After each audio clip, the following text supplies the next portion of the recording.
श्री सद्गुरु महाराज की जय। श्री सद्गुरु महाराज की जय। गीता सार, शांतिपूर्ण जीवन जीने की कला और आत्म साक्षात्कार करने की दृष्टि से गीता का सार ज्ञान। प्रभु प्रेमियों, श्रीमद् भगवत गीता सार से संबंधित बहुत सारे वीडियो लेख आप लोगों ने देखा, पढ़ा, सुना होगा, लेकिन इस लेख में शांतिपूर्ण जीवन जीने की कला और आत्म साक्षात्कार करने की दृष्टि से जो गीता ज्ञान दिया गया है वह अन्यत्र कहीं नहीं मिलता, क्योंकि यह गुप्त ज्ञान से संबंधित श्रीमद् भगवत गीता में प्रत्यक्ष रूप से वर्णन है, पर बिना गुरु के कोई इसको समझ नहीं सकता। वही गुरु ज्ञान के बारे में इसमें चर्चा किया गया है। तो आइए इस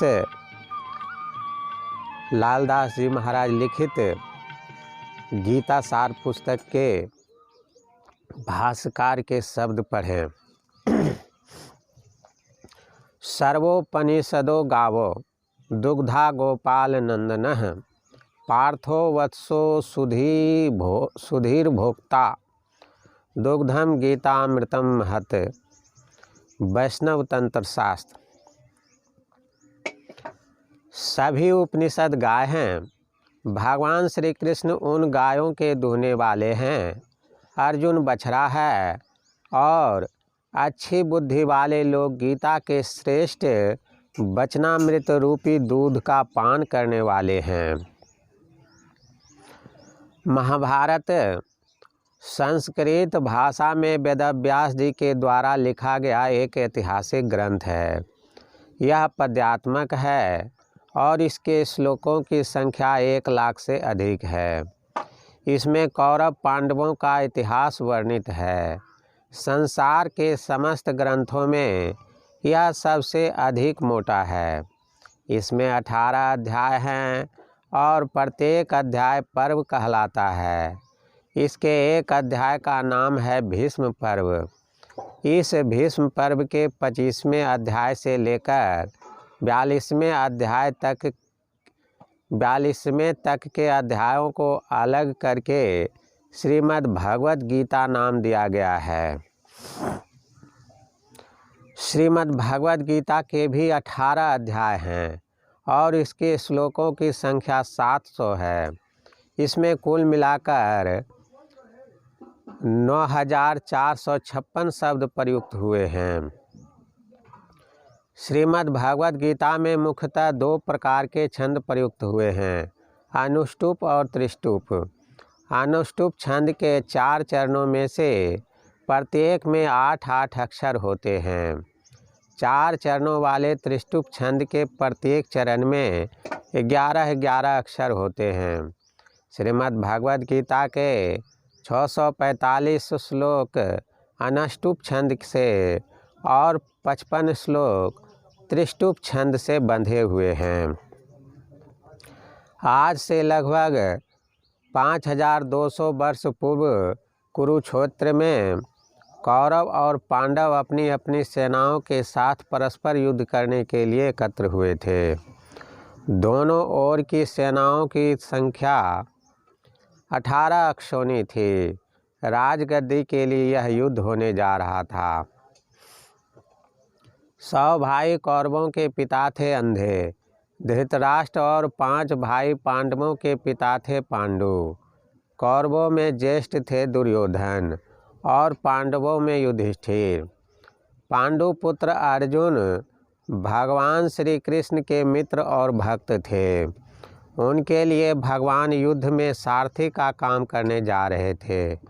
अर्जुन के कहने पर भगवान ने दोनों पक्षों की सेनाओं के बीच में अपने रथ को खड़ा किया।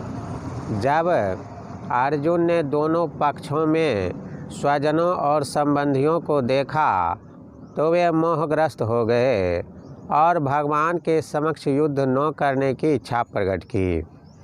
भगवान ने उन्हें युद्ध में प्रवृत्त करने के लिए उनसे जो कुछ कहा वही श्रीमद् भगवत गीता के नाम से प्रसिद्ध हुआ। धृतराष्ट्र युद्ध के मैदान में नहीं गए थे। वे घर पर ही रहकर युद्ध का समाचार सुनना चाहते थे। उनके मंत्री संजय को वेदव्यास जी ने दूरदर्शन और दूर श्रवण की अलौकिक शक्ति दी। संजय ने धृतराष्ट्र को उनके पास बैठे बैठे ही 18 दिनों तक युद्ध की सारी घटनाएं दिव्य नेत्र तथा दिव्य श्रवण से देख सुनकर बताई। श्रीमद् भगवद गीता में धृतराष्ट्र और संजय के संवाद के बीच श्री कृष्ण और अर्जुन का संवाद है। श्रीमद् भगवद गीता के 700 श्लोकों में एक श्लोक धृतराष्ट्र का, 41 संजय के, 84 अर्जुन के और 574 श्लोक भगवान के हैं। इसी प्रकार इसमें श्री भगवान उवाच 28 बार, अर्जुन उवाच 21 बार, संजय उवाच 9 बार और धृतराष्ट्र उवाच 1 बार आया है। श्रीमद् भगवद गीता को संक्षेप में भगवद गीता और गीता भी कहते हैं। श्रीमद् भगवद गीता का अर्थ है भगवान श्री कृष्ण के द्वारा गाई गई उपनिषद। उपनिषद संस्कृत में स्त्रीलिंग है, परंतु हिंदी में स्त्रीलिंग पुल्लिंग दोनों है। गीता में समस्त उपनिषदों का सार आ गया है, इसलिए इसे गीतोपनिषद भी कहते हैं। प्रस्थान त्रयी में उपनिषद और ब्रह्मसूत्र के साथ साथ गीता भी आती है। गीता का अर्थ है पद में कही गई बात। भारत में बहुत सी गीताएं हैं। उनमें कुछ इतिहास पुराणों से संबंधित हैं और कुछ अपना स्वतंत्र अस्तित्व रखती हैं, जैसे पराशर गीता, हंस गीता, अवधूत गीता, अष्टावक्र गीता, अनुगीता, उत्तर गीता, कपिल गीता, पांडव गीता, शिव गीता, व्यास गीता, भिक्षु गीता, सूर्य गीता आदि। इन सारी गीताओं में श्रीमद् भगवद गीता ही श्रेष्ठ है। महाभारत युद्ध के समाप्त होने के बाद जब भगवान श्री कृष्ण द्वारकापुरी जाने लगे तो अर्जुन ने उनसे प्रार्थना की, भगवान, मैं कुरुक्षेत्र में आपके द्वारा दिए गए ज्ञान को भूल गया हूँ। कृपया आप मुझे पुनः उसे बताने की कृपा करें।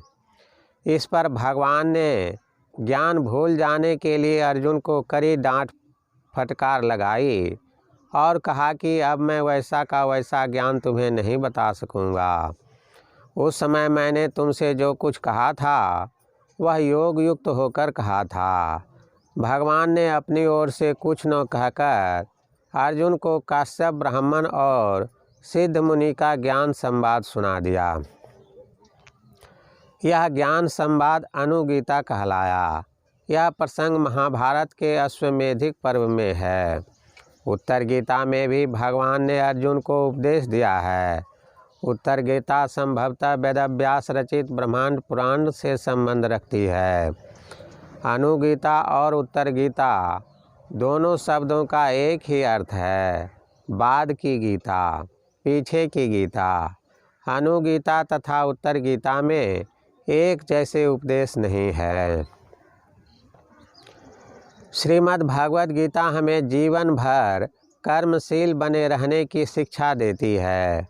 कर्म का त्याग करना वह कभी नहीं सिखाती। वह कहती है कि कर्म किए बिना प्राणी एक क्षण भी नहीं रह सकता। कर्म का त्याग कर देने पर हमारे शरीर का निर्वाह होना भी कठिन हो जाएगा और अकर्तव्य कर्म का तो त्याग हमें अवश्य करना चाहिए, परंतु कर्तव्य कर्म का त्याग कभी नहीं करना चाहिए। कर्तव्य कर्म करते रहने पर हमें चित्त की शुद्धि प्राप्त होती है। यह चित्त की शुद्धि आत्म साक्षात्कार कराने में सहायक बनती है। कर्तव्य कर्म भी हमें फल की आसक्ति का त्याग करके करना चाहिए। हम जो भी कर्तव्य कर्म करें ईश्वर की प्रसन्नता के लिए करें। सब कर्मों तथा उसके फलों को ईश्वर को समर्पित करते जाएं और मन में कर्तापन का अभिमान नहीं रखें। हमें समत्व भाव रखकर प्रत्येक कर्म करना चाहिए। सुख दुख, लाभ हानि, मान अपमान, शीत उष्ण आदि द्वंद्वों में हम मन के भाव को एक सा बनाए रखें। इस तरह कर्म करने पर हमें कर्म का बंधन नहीं लगेगा। कर्म करने के ऐसे ढंग को गीता कर्म योग कहती है। केवल बुद्धि बल से कोई पूर्ण कर्म योगी नहीं हो सकता। पूर्ण कर्म योगी वही हो सकता है जो आत्म साक्षात्कार कर ले। आत्म साक्षात्कार प्राप्त पुरुष को कर्म करने पर भी कर्म का लेप नहीं लगता। गीता कहती है कि आत्म साक्षात्कार करने के लिए ज्ञान योग, भक्ति योग, ध्यान योग और कर्म योग, इन सभी साधनों का सहारा लेना चाहिए। ये सभी साधन एक दूसरे से अलग अलग नहीं, एक दूसरे से संबंध हैं। संसार में गीता की बड़ी प्रसिद्धि है। संसार की अनेक भाषाओं में इसके अनुवाद निकल चुके हैं। इसकी शिक्षा किसी भी युग और देश के मनुष्यों के लिए उपयोगी है। इसके ज्ञान में संसार के किसी भी धर्म संप्रदाय की गंध नहीं है। यह शांतिपूर्ण जीवन जीने की कला सिखाती है। इसकी शिक्षा पर चलकर मनुष्य आत्म साक्षात्कार कर सकता है और सदा के लिए जन्म मरण के चक्र से छुटकारा पा सकता है। इसका सच्चा भक्त किसी भी परिस्थिति में घबराएगा नहीं और वह कभी भी दुखी, चिंतित या शोकित भी नहीं होगा। गीता धर्मशास्त्र, कर्मयोग, अध्यात्म शास्त्र, कर्मयोग शास्त्र, अध्यात्म शास्त्र, दर्शन शास्त्र, योग शास्त्र, मोक्ष शास्त्र और भक्ति शास्त्र भी है। गीता शास्त्र उसे बहुत ही आएगा जो सभी सांसारिक इच्छाओं का त्याग करके ईश्वर भक्ति का जीवन अपनाना चाहता है। गीता मनुष्यों को अंततः ईश्वर भक्ति बनने की विशेष प्रेरणा देती है। गीता की मुख्य शिक्षाएं दूसरे तीसरे अध्यायों में देखने को मिलती हैं। दूसरे अध्याय के 38वें श्लोक में गीता का प्रधान उपदेश आ गया है। वह श्लोक इस प्रकार है। सुख दुखे समय कृत्वा लाभालाभो जया जयो ततो युज्यस्व नैवं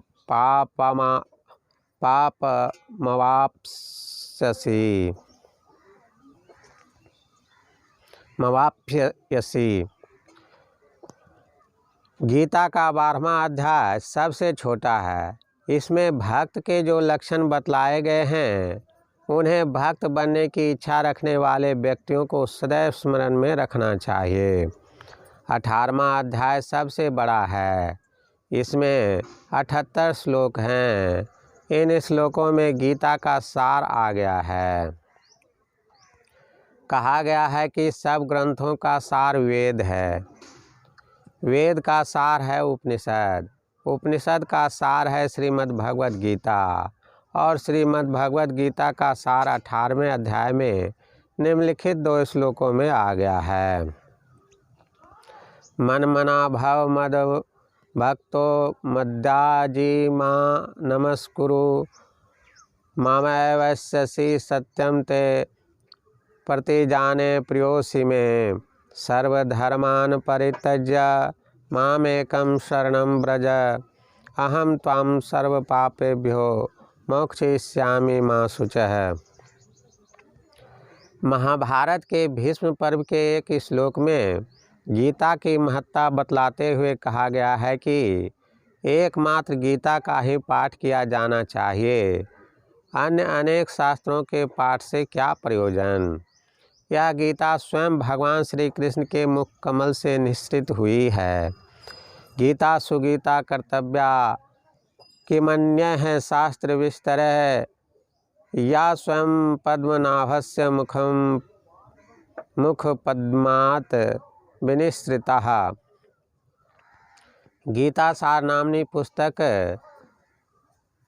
प्रस्तुत पुस्तक में गीता के चुने हुए 166 महत्वपूर्ण श्लोकों के अर्थ बहुत ही सरल भाषा में लिखे गए हैं और प्रत्येक अर्थ के नीचे कोष्ठक के अंतर्गत संबंधित श्लोक में आए पदों शब्दों के अर्थ भी दिए गए हैं।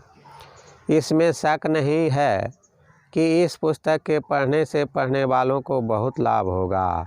इस पुस्तक का लेखन कार्य मैंने गुरुदेव की कृपा से पूर्ण किया है। पुस्तक के लिखने में मेरी अपनी कुछ भी बहादुरी नहीं है। गीता के उन सभी भाष्यकारों के प्रति मैं अपना आभार प्रकट करता हूँ जिनके भाष्य ग्रंथों से मैंने इस गीता सार नामनी पुस्तक में सहायता ली है। जय गुरु महाराज। छोटे लाल दास 13 जून सन 2020 ईस्वी। श्री सद्गुरु महाराज की जय। प्रभु प्रेमियों, अभी जो पाठ आप लोग सुन रहे थे वह गीता सार नामक इसी पुस्तक से पाठ करके सुनाया गया। इस पुस्तक को आप सत्संग ध्यान स्टोर से ऑनलाइन मंगा सकते हैं, जिसका लिंक वीडियो के विवरण में रहता है। अगर आपको इस तरह का वीडियो पसंद है तो आप इस चैनल को सब्सक्राइब कर लें और अपने इष्ट मित्रों को भी बतावें, जिससे वे भी इससे लाभ ले सकें, और हमें भी कमेंट करके बतावें कि इस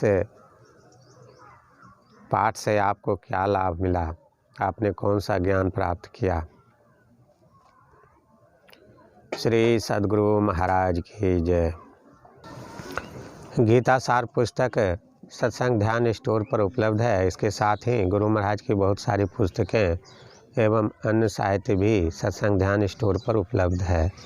सत्संग ध्यान से सभी संबंधित सामग्री आप सत्संग ध्यान स्टोर से मंगा सकते हैं। जय गुरु महाराज। जय गुरु महाराज।